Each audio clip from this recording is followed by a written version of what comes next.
Salut à toutes, salut à tous et bienvenue dans cette nouvelle vidéo sur la chaîne C'est mon avis 2. Vous savez, on a créé cette chaîne secondaire pour vous parler d'autres choses que de smartphones. On a des montres connectées, des oreilles connectées, ce genre de choses, des accessoires, tout ce qui tourne autour du smartphone. Mais on va aussi avoir dans cette année 2024 des tablettes, parce qu'il y a quelques années, on le faisait sur la chaîne principale.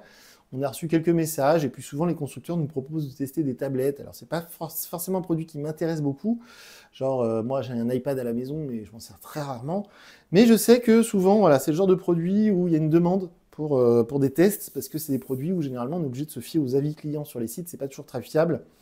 Donc là j'ai testé pendant quelques jours la Oukitel OT8. Alors c'est une tablette Android évidemment et c'est une tablette qui vient de sortir, elle est tellement fraîche, j'ai envie de dire, ça vient de sortir, c'est tout frais, voilà. Et bien que j'ai pas trouvé de fiches produits, de fiches techniques, donc j'ai dû installer les applis, je vais vous en reparler plus tard pour savoir ce qu'il y a dedans, etc., voir comment ça marche, le processeur et tout et tout. Donc j'espère que d'ici le moment où la vidéo sera publiée, j'aurai une fiche Amazon ou quelque chose à vous proposer sous la vidéo. Pour l'instant, il faudra vous fier uniquement à mes paroles. Donc cette tablette m'a accompagné partout, alors partout pas vraiment, elle est surtout restée à la maison, mais j'ai essayé la 4G en sortant de la maison, donc je vous en parlerai aussi. J'ai plein de choses à vous dire à son sujet, on se retrouve tout de suite après le jingle.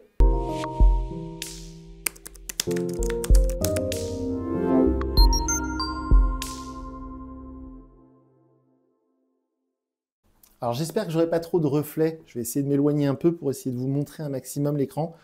J'ai mis la luminosité à fond, mais c'est vrai qu'avec tous les spots que j'ai ici, il y aura peut-être des reflets. Et j'espère que vous allez quand même voir un petit peu à quoi ça ressemble. Alors évidemment, c'est une tablette Android, comme vous en avez déjà vu 1 million, sauf que là, c'est Android 13, donc c'est l'une des dernières versions. Android 14 est en train d'arriver tout doucement.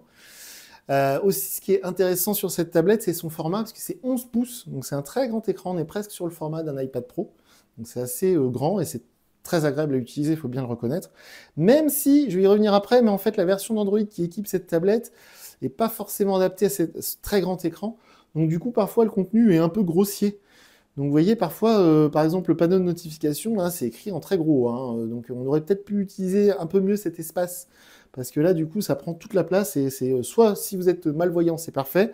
Mais si vous n'avez pas de problème de vue, il y a des moments où moi je me suis dit, oh, dis donc, on aurait peut-être pu utiliser un petit peu mieux cet espace plutôt que de mettre des très grosses icônes comme ça. Bon. Donc, alors, cette tablette, vous le savez, Oukitel, c'est une marque chinoise. Ils nous ont envoyé cette tablette pour la tester. On avait testé une montre Oukitel il n'y a pas longtemps sur la chaîne. C'est une marque chinoise qui monte, qui fait parler d'elle, qui est présente sur les salons, par exemple, le CES de Las Vegas ou bien celui de Barcelone. Donc, c'est une marque assez sérieuse. La qualité de fabrication est plutôt bien. On va commencer tout de suite dans les points positifs, les points négatifs. Les points positifs, c'est de l'aluminium. Donc ça, c'est assez chouette. Ça donne une sensation presque iPad. Bon, on va pas dire ça, mais c'est assez chouette par rapport à certaines tablettes, notamment chez Samsung, qui sont toutes en plastique, sauf quand on va taper dans des modèles très chers. Mais donc, c'est vrai qu'au niveau aspect extérieur, c'est assez flatteur, c'est assez agréable. Alors, je vais le dire tout de suite avant de l'oublier, le petit souci au niveau de la fabrication, de la finition, c'est qu'elle a l'air un peu fragile. C'est-à-dire que l'objet en lui-même, elle est assez légère, et ça a l'air un peu fragile. Il y a des moments où on se dit, bon, si elle tombe, voilà, c'est mort. Et si vous l'oubliez sur le canapé, vous asseyez dessus, bon. Alors évidemment, il y a une coque qui était fournie avec, vous l'avez vu dans la vidéo de déballage. Je l'ai enlevée pour bien ressentir le produit. Avec la coque, elle sera peut-être un peu protégée, mais comme d'habitude, de toute façon, ce genre de produit n'est pas fait pour tomber. Et dans cette lignée-là de la perception de la qualité, je voulais quand même vous faire remarquer le petit bouton ici qui sert à allumer et éteindre la tablette. En fait, il fait beaucoup de bruit. Je ne sais pas si vous allez entendre avec le micro. Vous voyez? Ça fait comme une vis qui serait dedans et qui bougerait. En fait, non. Au début, j'ai cru ça. J'ai eu peur. Dès que j'utilisais la tablette, il y avait ce petit bruit. Je me suis dit, mais il y a une vis là-dedans qui bouge. Non. C'est le bouton, là, ici, qui fait un... C'est dommage. C'est vraiment dommage parce que quand on utilise la tablette, on n'entend que ça. On a l'impression d'avoir un truc qui bouge. Bon, c'est pas très grave, mais je voulais vous le signaler. Donc, Android 13, vous disais-je, 6 Go de mémoire vive, un processeur Unisoc, c'est cette marque chinoise, hein, c'est un fondeur, comme on dit, chinois. Donc T606, c'est un processeur qu'on retrouve sur beaucoup de produits chinois pas chers en ce moment. C'est un processeur qui tourne plutôt bien. Les chiffres que j'ai obtenus avec Geekbench 6 sont plutôt bons. 1500 points de mémoire sur la partie processeur et 500 points sur la partie graphique. Honnêtement, c'est pas mal. Évidemment, vous pouvez trouver mieux, mais c'est pas mal. Je vous le disais, j'ai testé la 4G, ça marche. Bon, il y a le Wi-Fi 5, même le Wi-Fi 6 peut-être, le Bluetooth. Donc tout ça fonctionne très très bien, il n'y a aucun souci. J'ai utilisé mon casque sans fil, j'ai utilisé mon Wi-Fi à la maison. La 4G, j'ai testé, ça fonctionne. Donc tout ça est plutôt positif. On a un chargeur fourni dans la boîte, un chargeur USB-C 20 watts. Donc ça, c'est très cool. Alors c'est une grosse batterie, donc c'est assez long à recharger, hein, ça c'est assez normal. Je ne vais pas aller mesurer le temps de recharge d'une tablette, parce que la batterie elle fait 8800 mAh, c'est énorme. Il y a certains PC portables qui ont des batteries plus petites que ça. Donc évidemment, avec un chargeur de 20 watts, ça va être assez long à la recharger. Mais bon, ça c'est en classique sur une tablette. Ce qui est positif, donc, c'est tous les accessoires qui sont déjà fournis, le chargeur, le câble, la coque. Ce qui est positif, c'est cet écran qui est assez lumineux et assez agréable à utiliser au quotidien, que ce soit dans les jeux, pour visionner des photos. C'est plutôt cool pour aller voir les mails, les vidéos, tout ça. Quand on affiche des vidéos dessus, c'est franchement chouette. C'est une tablette qui est idéale pour consommer du contenu. Typiquement, regarder des films, des séries, surtout avec la coque qui permet de le tenir debout. Donc c'est franchement très pratique pour ce côté-là. Les haut-parleurs sont assez puissants. Alors, il y a 4 petits trous, donc on pourrait croire qu'il y a 4 haut-parleurs. Non, il n'y a que 2 haut-parleurs, mais en fait, chaque haut-parleur sort sur 2 trous de chaque côté. Donc, si vous bouchez avec vos pouces en jouant typiquement ou avec vos mains, le son continue à sortir en haut. C'est pas les haut-parleurs les plus puissants du monde. Et surtout, il y a un problème, c'est qu'on peut les mettre très fort. Et quand on les met très fort, ça sature très fort également. Donc, à volume raisonné, c'est puissant. J'ai écouté des podcasts, j'ai regardé des vidéos YouTube dans le jeu, genre Asphalt, que j'ai installé, dont je vous parlerai après. Le son est bon, hein, pour une tablette, pour faire un peu de jeu. Alors, pas du PUBG ou du World of Tanks, hein, faut pas déconner. Mais franchement, c'est pas mal au niveau du son, le rendu est bon. Évidemment, je vous conseille quand même un bon casque Bluetooth, ce sera un peu mieux, ou des oreillettes intra-auriculaires. Aussi, dans les points positifs, les performances, le processeur dont je vous parlais, j'ai été agréablement surpris par les performances de ce processeur. Au quotidien, même avec plein d'applications ouvertes, c'est plutôt fluide. J'ai pas eu de ralentissement, j'ai pas eu de plantage. Les 6 Go de mémoire vive, ça aide beaucoup. Donc de ce point-là, c'est positif. Il n'y a pas de publicité, il n'y a pas d'application préinstallée, il n'y a pas de jeu préinstallé. Ça, j'étais bluffé. Aujourd'hui, sur tous les téléphones, Xiaomi, Samsung, ce que vous voulez, il y a toujours des applications sponsorisées qui sont préinstallées. C'est du business, ça fait gagner des sous aux fabricants. Bah là, c'est pas le cas. Il n'y avait aucune application préinstallée. Moi, j'ai installé Asphalt, Geekbench, tout ça. Mais de base, il n'y avait que les applications Google. Donc ça, c'est très positif. Et aussi, dans les points positifs, évidemment, la 4G à ce prix-là. Alors attention, j'ai pas encore parlé du prix, on va y revenir après. Mais c'est vrai qu'une tablette Wi-Fi 4G dans ces tarifs-là, avec un très grand écran, c'est assez bluffant. Et enfin, au niveau de l'autonomie, on est à peu près à 10% par jour. Là, ça fait 3 jours que j'utilise, il reste un peu plus de 70%. Si vous vous en servez beaucoup, genre beaucoup de jeux, vous pouvez tomber à 20-30% d'utilisation de batterie par jour. Mais honnêtement, si vous la laissez tranquille, si vous l'utilisez de manière, voilà, comme ça, pour consulter Internet, pour aller regarder une petite vidéo YouTube de temps en temps, je pense que vous pouvez tenir une semaine sur une charge de batterie. Donc c'est plutôt chouette. C'est vraiment, bon, c'est dans la lignée de toutes les tablettes du marché, mais voilà, même peut-être un peu plus de 10 jours. Voilà. Mais honnêtement, bonne autonomie. Alors, dernière chose, dans les points positifs, c'est que la tablette est équipée comme il faut. Il y a tout ce qu'on cherche sur une tablette récente. Y compris un capteur photo à l'arrière et un capteur photo selfie. Bon, alors, je le répète, depuis au moins 10 ans maintenant, les tablettes, ce ne sont pas des produits pour faire des photos.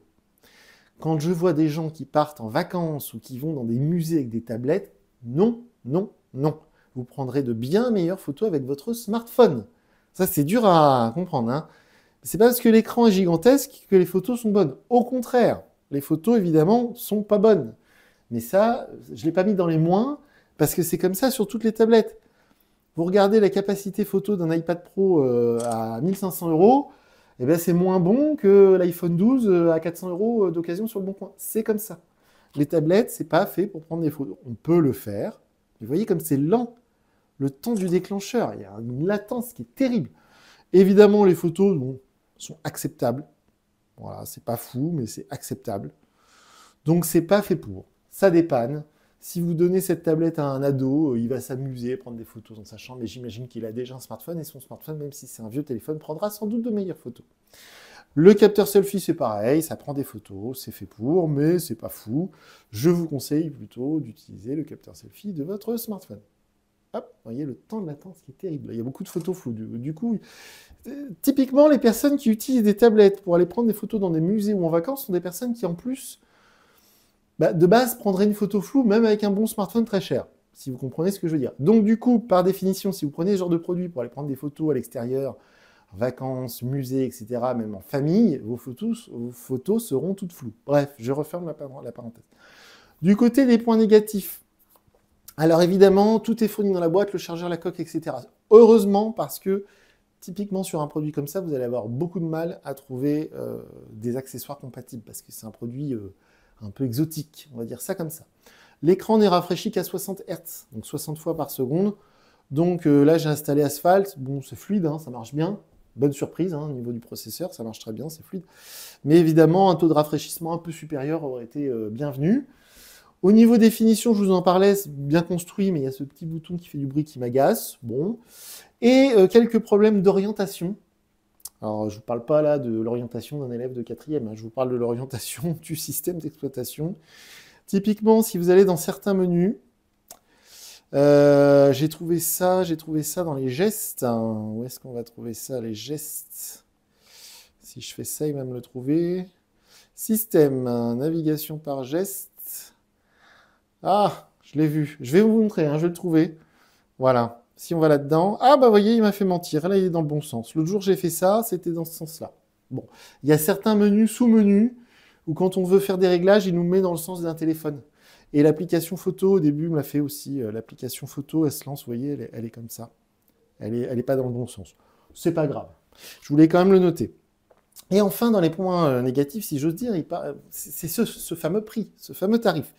Ce produit, je viens de le recevoir, c'est tout frais, ça vient de sortir, je ne trouve quasiment aucune information sur Internet à son sujet, donc je ne peux pas vous annoncer un tarif, ce qui m'embête beaucoup parce que d'habitude, quand je parle d'un produit, je le mets toujours en relation avec son prix. Si cette tablette est vendue 200 €, c'est une très bonne affaire, c'est un très bon rapport qualité-prix, c'est une très bonne, vraiment une très bonne affaire, il faut sauter dessus. Si c'est vendu 250, bof, bof.